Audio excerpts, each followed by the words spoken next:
Assalamualaikum warahmatullahi wabarakatuh. Welcome back to my channel. Halo brother and sister, how are you today? Saat ini kita akan membahas kolonialisme, postkolonialisme, Islam and education. Untuk itu, marilah kita simak penjelasan dari saya. Bismillah, alhamdulillah, wassalatu wassalamu ala rasulillah, Sayyidina Muhammad ibn Abdillah wa ala alihi wa sahbihi wa man tabi'ahum bi ihsanin ila yaumil qiyamah. Amma ba'du. Sebelum kita mengupas lebih dalam lagi mengenai kolonialisme, setelah kolonialisme, Islam dan pendidikan. Do you know kolonialisme? Kolonialisme berasal dari dua kata, yakni kolonia dan isme. Kolonial berasal dari bahasa Latin yang berarti tanah jajahan, sedangkan isme berarti paham atau ideologi. So, what colonialism? Kolonialisme adalah suatu upaya yang dilakukan oleh negara untuk menguasai wilayah tertentu yang berada di luar daripada wilayah negaranya itu. Sebelum abad ke-19, hegemoni kekuatan barat sudah mulai terlihat. Hal ini bermula dari adanya penandatanganan yang dilakukan oleh Ottoman terhadap perjanjian Karlowitz 1699 terhadap Liga Suci. Siapa aja sih yang tergabung dalam Liga Suci? Yang pertama Austria, Polandia, Venesia, dan Rusia.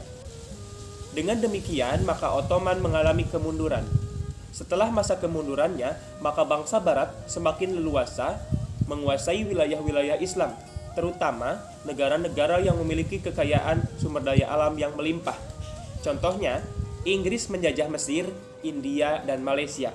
Perancis menjajah Aljazair dan Libya. Sementara Italia menjajah Somalia dan Belanda juga menjajah Indonesia. Dan yang menjadi pertanyaannya, mengapa mereka melakukan penjajahan? Ya karena untuk menuaikan misi mereka, yaitu 3G, Gold, Glory, dan Gospel. Mencari kekayaan, menuai kejayaan, dan mengemban misi mereka untuk menyebarkan agama Kristen. Selain kolonialisme berdampak pada perbudakan, kemiskinan, dan kesengsaraan, kolonisasi Barat juga berdampak pada perubahan tatanan kehidupan masyarakat, terutama dalam bidang politik, militer, dan pola pikir mereka. Sebagai implementasinya, kita bisa melihat dari adanya pemberlakuan hukum sekuler dan tipe pendidikan ala Barat. Jika hukum sekuler, kita bisa melihat negara Turki yang dimodernisasi oleh Mustafa Kemal Atatürk. Dengan demikian, hukum sekuler berarti suatu negara tidak ikut campur dalam urusan agama apapun. Sementara tipe pendidikan ala Barat, kita bisa melihat lebih dekat lagi dengan lahirnya madrasah-madrasah di Indonesia yang berbasis saintek. Kemudian mengenai pendidikan, apakah pendidikan itu penting, teman-teman? Tentu sangatlah penting karena sebagai landasan falsafah hidup.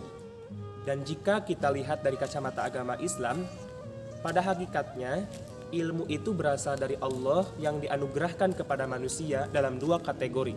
Yang pertama ilmu akliyah seperti ilmu matematika, fisika yang memerlukan pemikiran yang rasional. Sementara yang kedua adalah ilmu naqliyah, adalah ilmu Allah seperti firman-Nya yang tertuang di dalam Al-Quran, sehingga umat Islam memerlukan pengkajian ulang dengan suatu pemahaman.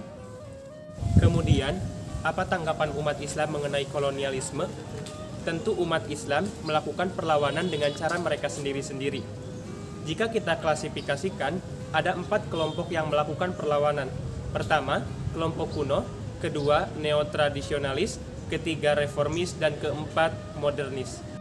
Jika kelompok kuno diidentikan dengan sebuah perlawanan, maka hal ini dicontohkan oleh Abdul Al-Qadir pada tahun 1808 hingga 1883 di Aljazair Barat, mewakili pasukan Muslim terhadap serangan kontrol Barat. Kemudian, bentuk perlawanan dari kelompok neotradisionalis ini bisa kita lihat contohnya dari keteguhan seorang Kiai Haji Hasyim Asy'ari yang tetap menjalankan pola pendidikan tradisional di dalam pesantren dan anti terhadap pendidikan Barat. Sementara perlawanan yang dilakukan oleh kaum reformis kita bisa lihat dari adanya pembaharuan Islam yang dilakukan oleh tokoh-tokoh muslim seperti Muhammad Abduh di Mesir pada tahun 1849 hingga 1905 yang menggiring generasi muslim untuk menuangkan pola pemikirannya di dalam sebuah ijtihad. Karena menurutnya, jika hanya taklid kepada ulama-ulama terdahulu, hal ini menjadi faktor utama kemunduran umat Islam. Kemudian yang terakhir, bentuk perlawanan dari kaum modernis bisa kita lihat dari peran Sir Sayyid Ahmad Handi India yang berusaha merasionalkan pemikiran dan institusi Islam agar sejalan dengan paradigma pendidikan Barat.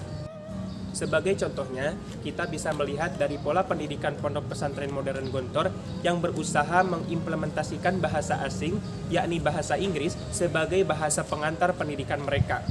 Karena mereka ingin berkemajuan dan bisa bersaing dengan Barat. Dalam sebuah pepatah dikatakan, man aropa lughata qaumin salima mim makrihim. Artinya, barang siapa mengetahui bahasa suatu kaum, maka amanlah dia dari tipu daya kaum tersebut. Untuk itu, di era kontemporer inilah kita bisa melihat dinamika perkembangan pendidikan Islam secara signifikan yang meniru pendidikan ala Barat, dengan menghadirkan bahasa-bahasa asing sebagai bahasa pengantar pendidikan, serta menghadirkan saintek atau sains dan teknologi sebagai ajang untuk memajukan peradaban Islam agar seimbang dengan mereka. Sekian penjelasan yang dapat saya sampaikan, kurang lebihnya mohon maaf. Terima kasih. Wassalamualaikum warahmatullahi wabarakatuh. See you next time.